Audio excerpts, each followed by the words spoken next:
Pemirsa, selalu ada hikmah. Koko masih sama Pak Jamal nih, alhamdulillah, yang pejuang luar biasa, ngejual sapu, terus mendirikan sekolah gratis. Kok pengen ngasih lihat sapunya ya? Nih, tuh teman-teman, sapu ijuk. Enggak, ada tulisannya mereknya Dua Sahabat. Iya. Kenapa Dua Sahabat, Pak? Bikinnya Ya, duaan.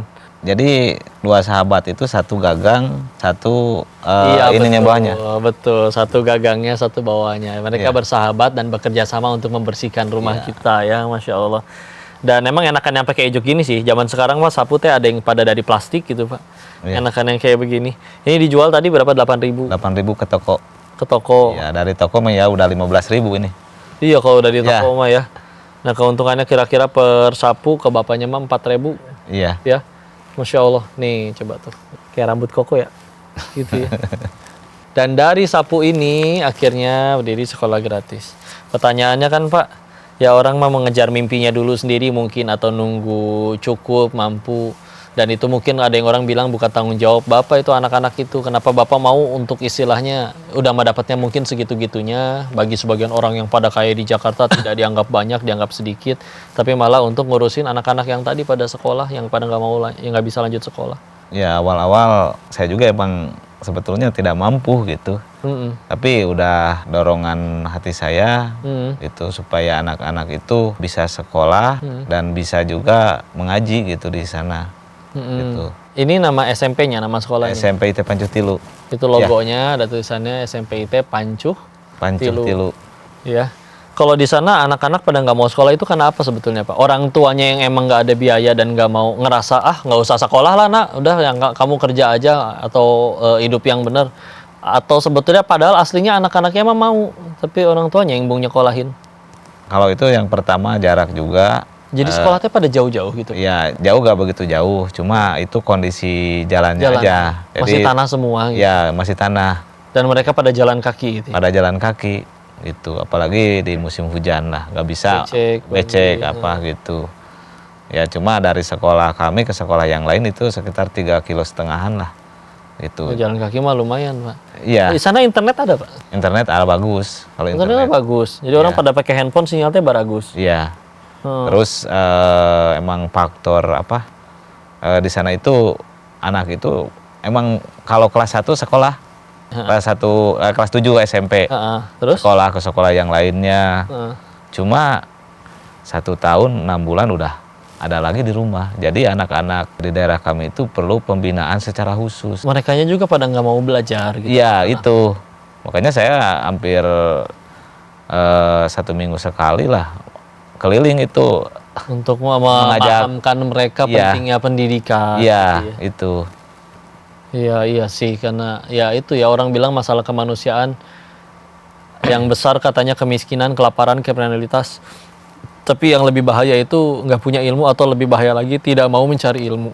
Karena dengan tidak adanya ilmu bisa jatuh kepada kemiskinan, kelaparan, bisa nyolong jadi kriminal.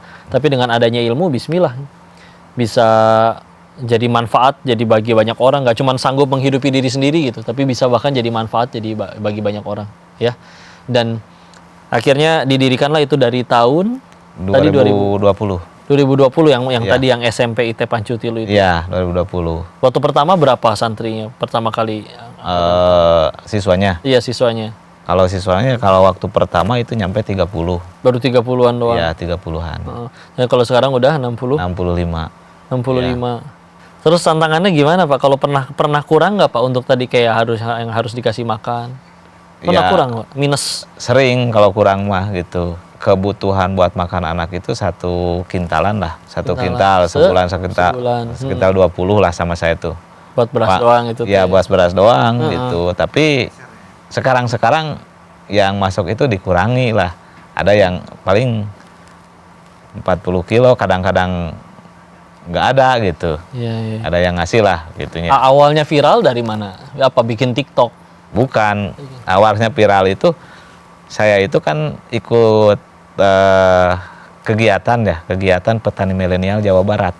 Ya, terus? Jadi ada liputan aktivitas petani milenial. Kebetulan di Kabupaten Cianjur cuma saya yang punya produksian dan saya yang aktif juga. Oke. Iya, ada salah satu media yang ngeliput. ngeliput Oke. orang lain viralnya gitu, suksesnya di pertanian. Heeh. Kalau saya ke pendidikan karena Heeh, heeh. Padahal ajangnya ajang petani milenial. iya, kalau orang lain kan sukses, Iya. udah punya mobil, punya rumah, itu yang Patokan ditunjukin. sukses teh etanya di Iya. situ. Heeh.